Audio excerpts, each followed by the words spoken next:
Yes, guys, I'm back. I mean, if you're watching this, probably not. Um, I mean, like, I am back, but if you're watching this and you're a new viewer, then hello. This is. I've uploaded a few videos on my YouTube channel, but, yeah. Anyways, it's gonna be a little segment I do like once every few months where I just talk about the sports, footy that's been going on. Um,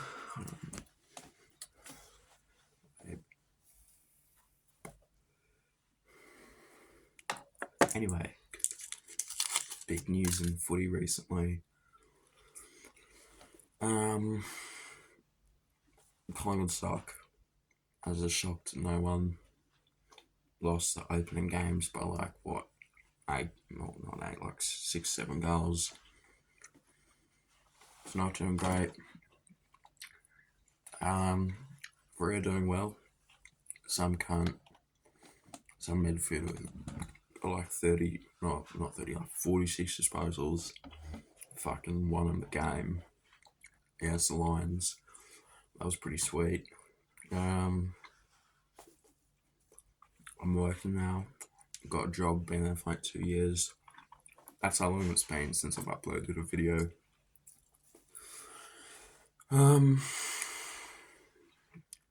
In the sporting world as well, Man United just beat Liverpool 4-3, which was pretty sick. Good win for the boys. Good to get the confidence back and the team spirit back.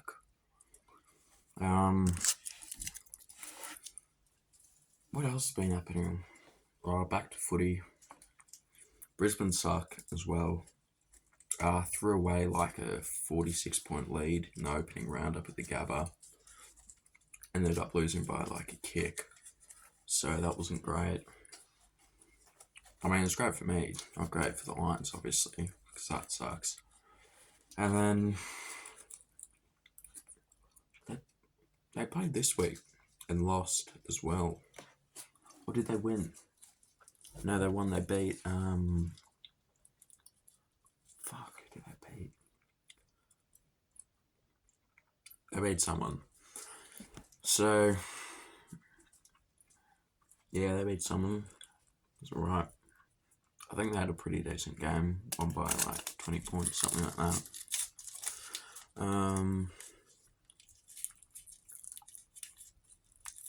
Yeah, that was a good win. Good win for the Lions.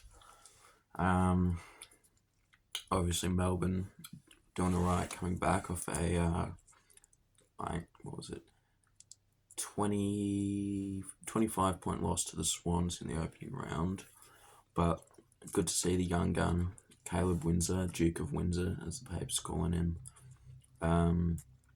No, didn't kick a goal against the Bulldogs, but managed to get a few disposals. Good for the AFL fantasy. Good for his confidence. Hopefully see him out there against Hawthorn at the G next week. F1's coming up this Saturday at Albert Park in Melbourne. Should be alright. Max Verstappen will probably win it again. But, hoping Oscar Piastri, wins, gets a podium. Daniel Ricciardo, even the old dog coming back. That would be pretty fun. See him get a podium or just like score any sort of points for AlphaTauri. So I moved my hand a lot. I've got ate a lot of gum to like stop vaping, but clearly hasn't worked. What else has been happening? Manchester City probably going to win the FA Cup against United, but they should technically get relegated because they've breached like 115 laws of the financial fair play in the Premier League, which is like you have a salary cap each year, or not a salary cap, but in terms of what you can spend from like sponsorships and what the owners sort of bring in. and so they've like breached like so much shit that from like the past 10 years. So they should really get sent down to like League Two, which for the people out there that don't watch football or soccer, that's like the fourth tier of English football, soccer, and if you're in there, you're either a reject from the Championship, which is like the second stage. So if you win that, you get relegated to the first stage, which is the Premier League. So yeah, the League Two is like the reject for the Championship. If you do well in the National League, which is like the fifth tier, and you have to play like 46 games to get to League Two. League Two, 46 games. League One, 46 games to the Championship. Championship, you've got to play 46 games. And then if you finish on top, or in the top like 6 or 7, on top of that, you have to play like another... is it 4? There's a home and away leg. That's 2. And then you play like another 3 games. No, 3? Is it 3? Yeah, it's like another 3 or 4 games to get to the playoff. The third or the fourth game is like the playoff. And so you play at like the biggest stadium in England, which is Wembley, which seats like 100,000 people. So you play there, and hopefully every team's like playing for like chance to get to like the Premier League or the Championship, League 2, League 1, whatever. So anyway, back to the point of Manchester City. They should get relegated because they've won all this shit, but they've spent like so much money. Like it was probably about £2 billion, which is like 3.5 billion Australian dollars, or like $3 billion US dollars, maybe 3.2, whatever. But they spent so much, but their revenue from like transfers, which is like bringing players in and shit, their revenue from that is exponentially lower than what they've spent. So they've spent like £2.5 billion, but they've lost like 1.8 billion as well. So like, what's their income? Like £400-500 million. So they should get punished for that. We've seen, or the world has seen, that Everton unfortunately might get relegated after like 30 or 40 years in the Premier League. Back then it was like just like the first division, back in like the 90s and 80s. So they've been there for a fucking while.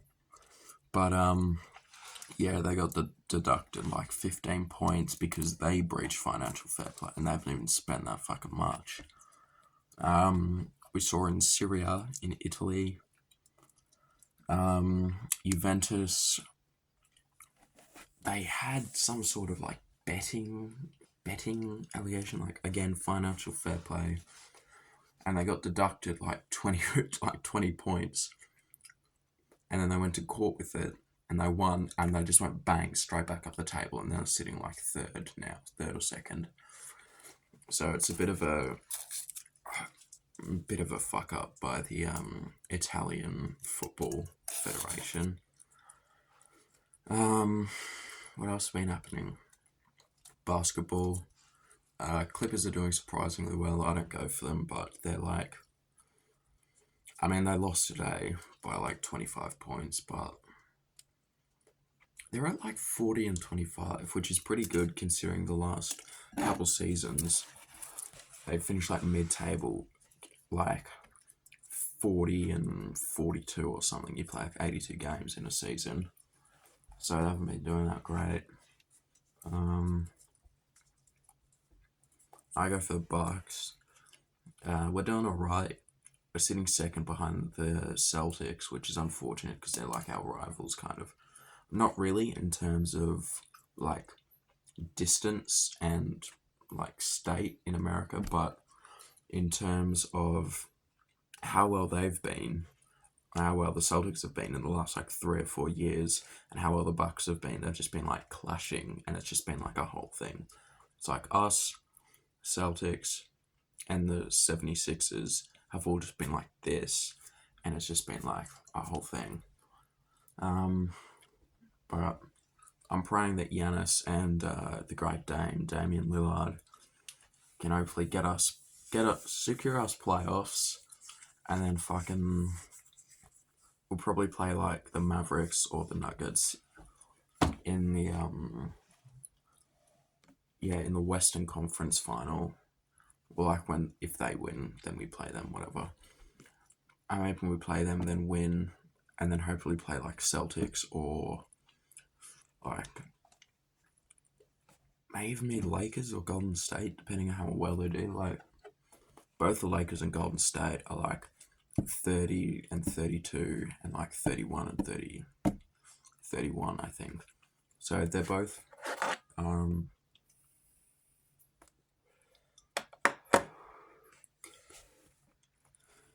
doing like as well as each other. And they played today, and LeBron got 41, and they still lost by like 20. So it's been unfortunate. Super Bowl came and went. Obviously, Taylor Swift was like the biggest thing to come out of it, which I found quite sad that all these players put in so much effort, so much time. They spent all this time playing like 50, 60 games of the NFL season, putting in all the blood, sweat, and tears to get to that stage and try and be like the big thing individually and then as a team. And they're just completely overshadowed by the fact that Travis Kelce, the tight end of the Chiefs, is dating Taylor Swift. That completely overshadows like everything all those players have worked up for. And don't get me wrong, like I'm not just hating on Taylor Swift, but at some stage it's getting ridiculous. Like the t-shirts, like I support Taylor Swift's boyfriend's team. Like these players work so hard to just get overshadowed by like one media person. Yeah, it's been right. Not big in terms of sports. I mean, football, the international break's coming up, or soccer, I'll just call it soccer. If I'm talking about like AFL footy, I'll call it that. International break's coming up, so we should be able to see how Jude Bellingham for England performs away from Real Madrid, where he's been absolutely dominating as a midfielder. Like 18 goals and 2 assists as a midfielder, and you're leading the what's it called? Like the La Liga goal scoring, and you're fucking killing it in Champions League is absolutely insane as a midfielder. Like we haven't seen 18 goals across all competitions from a midfielder since probably like Kevin De Bruyne in like 2018, 2019. Which is pretty special, really, considering he's a young kid. He's like 22, 23. Let me just have a look at what he is. I've just got my laptop here. Yeah, so he's been killing it lately, which is nice to see. How old is he? He's 20, and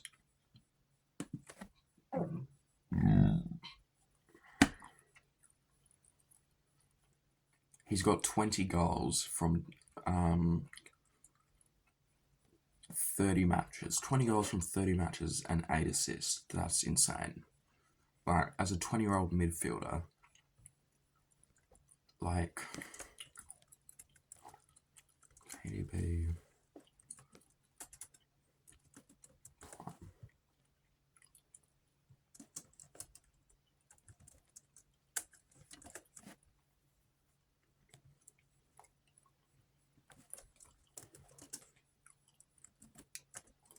So I'm just looking at KDB's 2019-2020 stats where he won like the Player of the Year thing.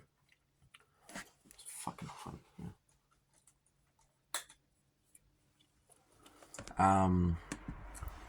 That fucks with the audio, whatever. I don't edit these. I never edit anything I do. Yeah, KDB had, from 48 games, 16 goals and 23 assists. That's really good for an attacking midfielder when you've got, in that team, he had Aguero playing at striker and David Silva and Raheem Sterling in their prime. So it's pretty interesting to see how a 20-year-old kid such as Jude Bellingham can overshadow someone that good who has been that dominant in the Premier League and on the international stage for like the last 5 or 6 years just in one season. So currently Ronaldo and Messi ending, like, it's over. Both playing shit leagues. Ronaldo's still scoring like 40 goals in like 38 games or whatever, and he's like 38, 39. Messi's doing alright, but he's back with his old teammates Jordi Alba, Busquets, and Luis Suarez.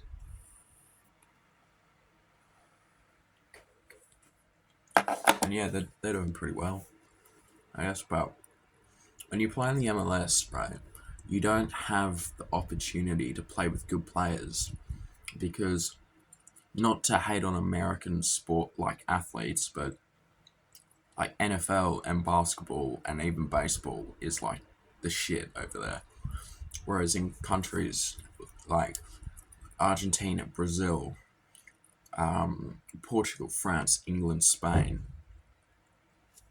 Fuck me, I just scared the life out of myself. Hold on.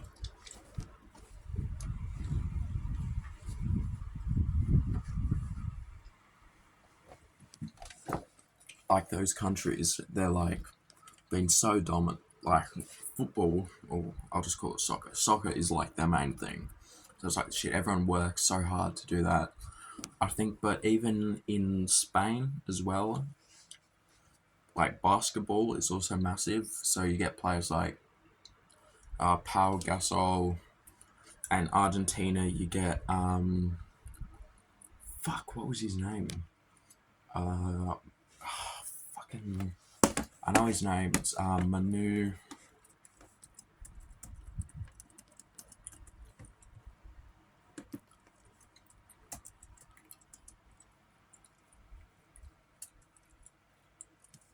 Manu Ginobili, who was like massive in Argentina, like Olympics, like national level as well. Like, I'm saying Olympics and national level, but national level, it's like you play like the FIBA, which is like the International Basketball Association, like games and stuff, and then the Olympics, which was like you select the best players from those leagues. Whereas when you play for your national team, not competing in the Olympics, you select the best players from like just like Argentina and shit, I think, or like your home country or whatever. But when you pick players for the Olympics, I'm pretty sure this is how it works. It's like you pick the best from all the leagues around the world, not just the ones in like Argentina or Brazil. This is just going off like Manu Ginobili.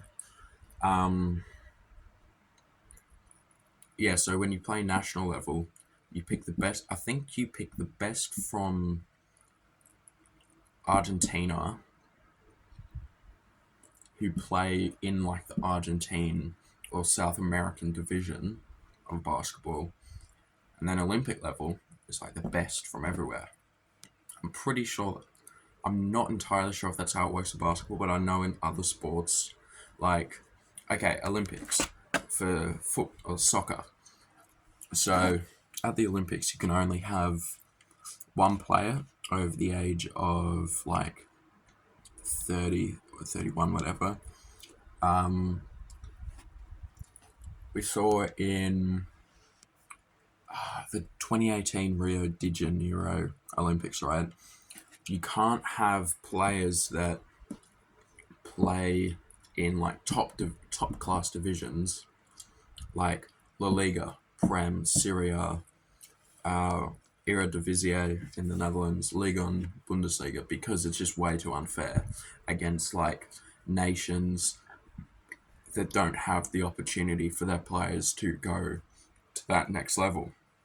So you have to get the players that play in leagues in that country to play, and they have to be under the age of like 25 or 24. Because I know in the 2018 Olympics in Brazil, they had Brazil versus Germany in the final. Brazil won in penalties, but the Brazil team, their only player over the age of like 24 or 25 was Neymar, and I think Dani Alves is now in prison. And Germany had Lars Stindl and Goetze, who were both over the age of 25. They're like 28 and 29. And the rest were just like a kind of like academy products and people that played in like the lower leagues of German football and lower leagues around the world. Because otherwise, as I said before, it's just way too unfair. Like, imagine you get like Argentina, for example. You have Messi, Lautaro Martinez from Inter Milan, Di Maria, Enzo Fernandez from Chelsea. Like, imagine that team playing against like, who's a good example? Like India or something like that. Whereas in India, those players, because of the poor like grassroots level, don't have the funding to be able to go to the next step and get higher and higher and higher, advance to Europe, South America, even America, to hopefully get noticed. If you go and play in America when you're like younger, like 19, 20, you're hoping that by the time the World Cup rolls around and everyone's focus is on America, because the next World Cup's going to be there in America and Mexico, you're hoping that you're going to get noticed because people are paying more attention to the MLS to see how the USA will select their players to compete. So watching more MLS, hoping to get selected. So backtracking, that's why it's more important. It's fairer if you don't have players that play in the top. You can't have players that play in the top division, because otherwise, India versus Argentina, it's going to be like 15-0 to Argentina, because they've still got all these amazing players who are like 30 and 32, and all these young kids that are like 22, 23, 24, who will just annihilate everyone. So yeah, so that was my whole point with what was my point actually? It was like, I forgot my point. It was something to do with basketball and how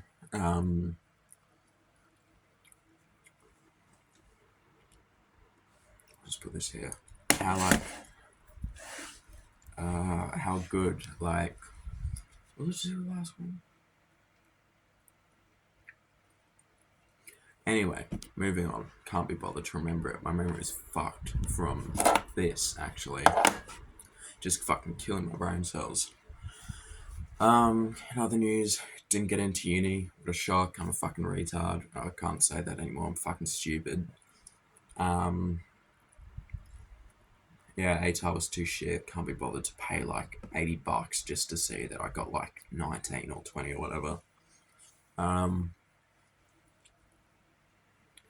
Yeah, so that's it. Uni is over. I could always just do like a diploma or whatever, but then I also can't be bothered being like, at the end of a uni course, being like 16, 20k in debt for something that, for me to get that degree and then go to a workplace is like, oh, but you need 5 years experience in this. I'm like, okay, but I'm fresh out of uni. I'm looking for a job.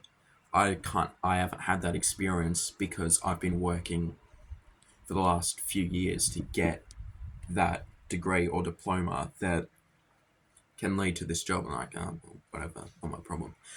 So, yeah, it's kind of my whole thing. I'll just become a cop anyway in like the next, what is it? Next like year or two. Just plug in my laptop. I also record all these off my phone, so my brother is really good at editing, but I can't be fucked paying him like $20 to edit my videos, because that's what he'll ask for, like 20, $15. Yeah, I kind of just sit in my room, do these. Last one I did was like 2021 or 22. I was like, yeah, good in school, whatever. I'm starting at year 11, blah, blah, blah. Year 12 was pretty sick. I was a massive drop kick in the second semester. I just like fucked it up completely. I didn't go to school. I don't want anyone that's watching this that is starting like year 11 or 12, don't do what I did. Always go to all your classes and don't like miss them to go and hang out with mates. Like hang out with mates is great and whatever, but you got to manage your time. So it's like you spend, I did it the wrong way. I did 20% at 25% at school, 5% studying, and then like 65-70% hang out with friends, going to parties, doing all this, blah blah blah. When in reality I should have just done 60% of school, 20% like 25% studying, and then like 15-20% like with friends. Otherwise I would have done much better, and I'd probably be like La Trobe or Australian Catholic Uni.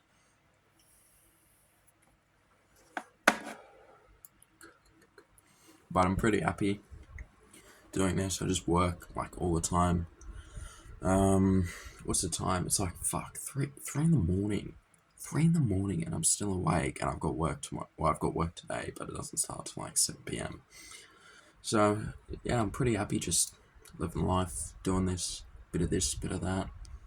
Just working, going clubbing sometimes. It's pretty fun. I watch a lot of sport, as you can probably tell from like the first like 10-15 minutes. Anyway, let's have a look. This is going to be another new segment. What is happening in the world at the moment? Obviously, there's a whole Gaza thing. I'm not going to go into it because I'm not politically informed enough to give my opinion, but I know that Israel is kind of in the wrong. Let's check up on, this will be the new segment. What is happening in Russia and Ukraine? Russia-Ukraine war. Alright, this is from The Guardian. Not always the most trustworthy website or paper in Australia, but it's alright. What's happening? Crowds gather near Red Square ahead of rally to mark Russia's annexation of Crimea and Putin's election victory. So Putin got re-elected. Shock, because probably everyone that went against him either got shot and killed or just like disappeared and probably fucking dead in some gulag somewhere in like fucking Siberia. So Putin got elected.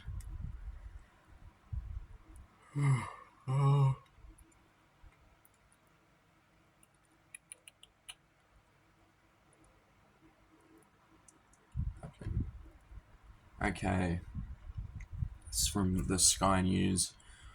Election most corrupt in Russia's history, as victorious Putin branded tyrant, which is fair enough because there was nearly 88% of the vote. But realistically, no need for him to go and invade Ukraine. Like, Russia's big enough as it is. Like, if you want more shit, just get the other half of Russia, which is like part of Asia, and just get all the resources from that, go to the UN and be like, what's up? Can I have rights to go to like Greenland or even though Greenland's part of Denmark or like owned by Denmark? They're like, yo, can I have permission to go to like Saudi Arabia and grab oil, but only because USA's been doing it for like the last 25 years. So if they can do it, and UN's supposed to be fair and equal, so surely I can too, right? Um, but no, instead they went the other way, decided to invade, invade Ukraine, and kind of just fucked the whole country up, even worse than it already was, and it's already like 30 years behind in terms of like economy and resources and everything.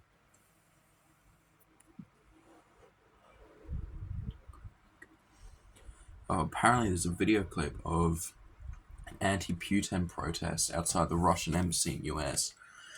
Now, I'm not always a big fan of politics, mainly because I'm kind of mal-informed, so I usually go and watch like Hassan on Twitch or whatever. But he's not always the greatest source. Um, oh, let me just.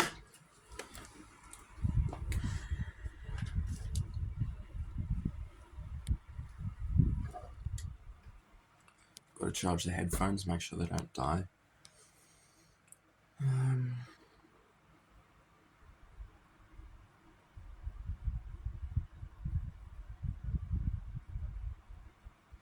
Okay, so it says here 1 hour ago from Sky, Putin's planning to like invade more of Ukraine and get like more into it and grab more shit and kill more people and torture more people.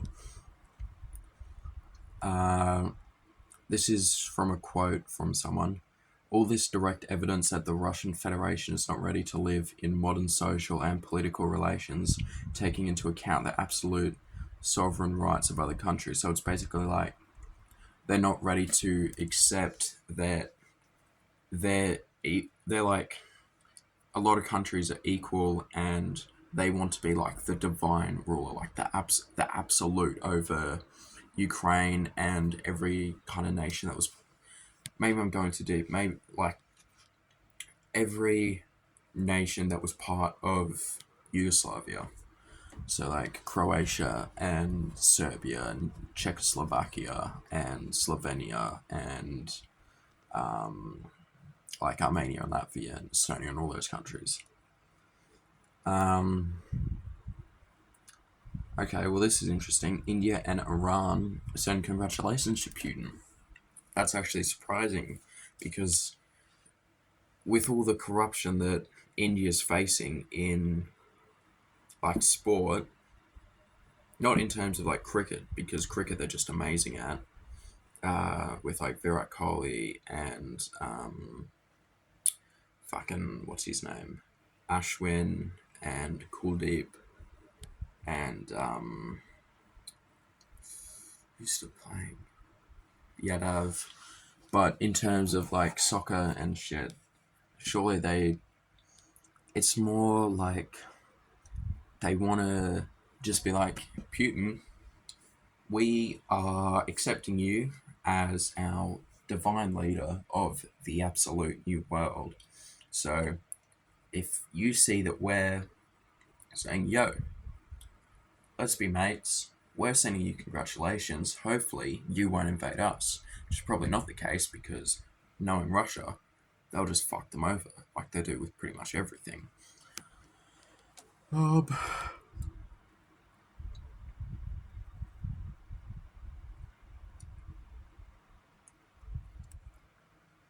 what else is happening? Oh yeah, this is a... Oh shit. Wow, this has been going on for the last 10 years, this whole thing. Yeah, there's a lot of rallies for like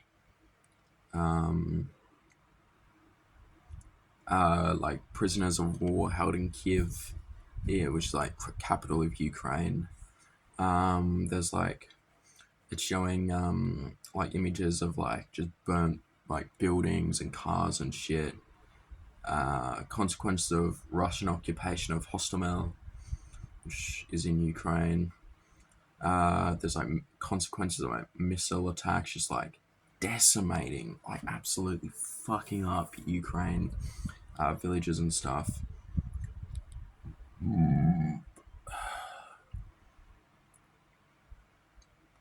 there's a really wholesome image of it looks like a girl like hugging her mother or her grandmother after like the first train can finally like um, Kherson from Kiev after Ukraine reclaims occupied areas. So like Ukraine got one back like last year, managed to reclaim Kiev after the devastating shellings and bombings, and yeah, it's just a nice image to see a train that says. It says something in Ukraine and then it says freedom something or free something. But yeah, it's just a nice image to see like a daughter like or a niece hugging her grandmother or mother. Um,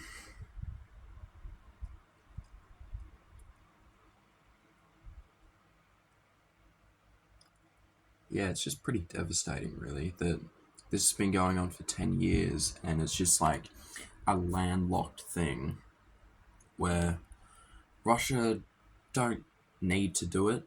Like they're trying to do it just to reclaim what was theirs. I'm saying it like I'm on the side of Russia. I'm not. I don't. I'm not politically aligned with Russia at all. I'm politically neutral. But they're saying it like, well, they're doing it so it's like Ukraine. You were once part of Yugoslavia and like the Soviet Union, and you broke away, and that hurt us. So what we're gonna do is forcefully bring you back, and then like control you to be communist again. Ukraine are like, no, we don't want to do that because we deserve our own independence for breaking away from an awful regime. And then Russia are like, you know what, we asked you nicely, so now we're just gonna fucking decimate half your country. And it's gonna fuck everything up. Oh, I've been going on for 37 minutes. It's probably like the longest video I've ever done. I've probably explained all this politics terribly. I didn't take it in school. I should have done because I enjoy it a lot. I did ancient history. I did like Russia and France. I was actually alright at Russian history. Like the Red Army, the White Army, all that kind of stuff. I was pretty okay with that. Um, yeah,